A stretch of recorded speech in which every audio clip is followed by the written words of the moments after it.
Alright, let's talk about the Motorola Razr Fold, a device that's got me both excited and scratching my head.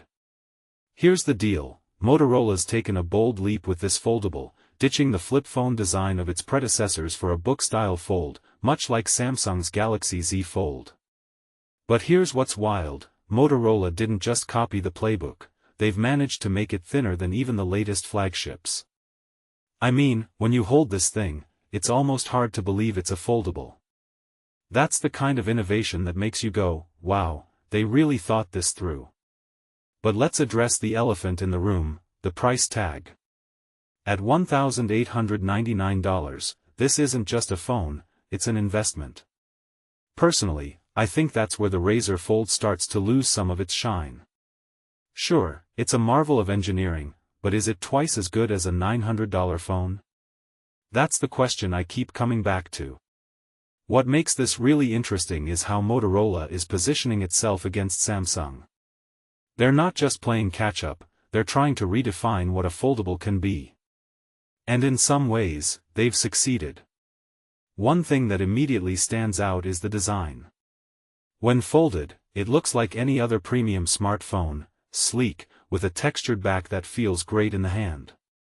But unfold it, and you're greeted with an 8.1-inch display that's nearly square. Now, here's where it gets fascinating, this isn't just a bigger screen for the sake of it.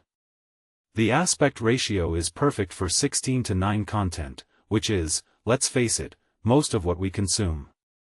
If you take a step back and think about it, this could be a game changer for media lovers.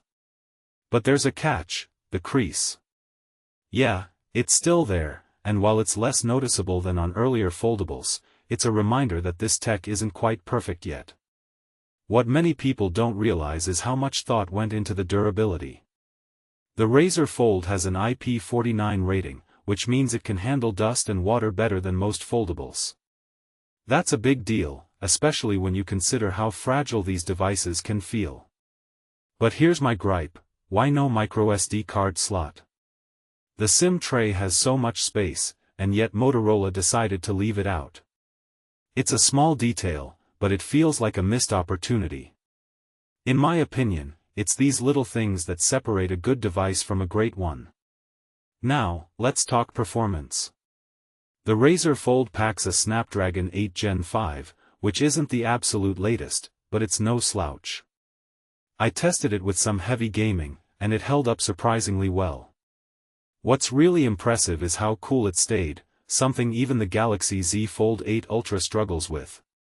This raises a deeper question, if Motorola can manage thermals this well in such a thin device, why can't others? It's a testament to their engineering, but also a challenge to the competition. The cameras are another highlight.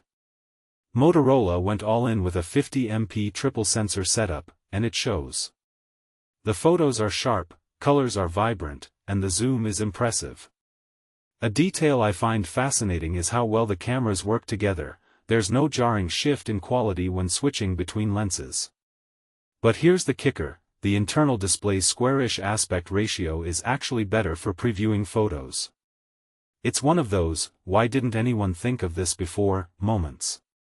What this really suggests is that Motorola isn't just throwing features at the wall to see what sticks. They're thinking about how people actually use these devices. The stylus support, for example, is a nice touch for creatives, though I wish it integrated better with the phone. And the software? It's clean, customizable, and comes with a promise of 7 years of updates.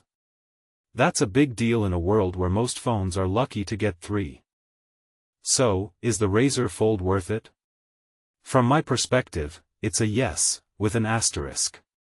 If you're someone who values thinness, performance, and a great display, this phone delivers. But if you're on the fence about foldables or can't justify the price, it might not be the slam dunk Motorola wants it to be. What makes this device so intriguing is how it challenges the status quo. It's not perfect, but it's a bold step forward. And in a market that's starting to feel stale, that's exactly what we need.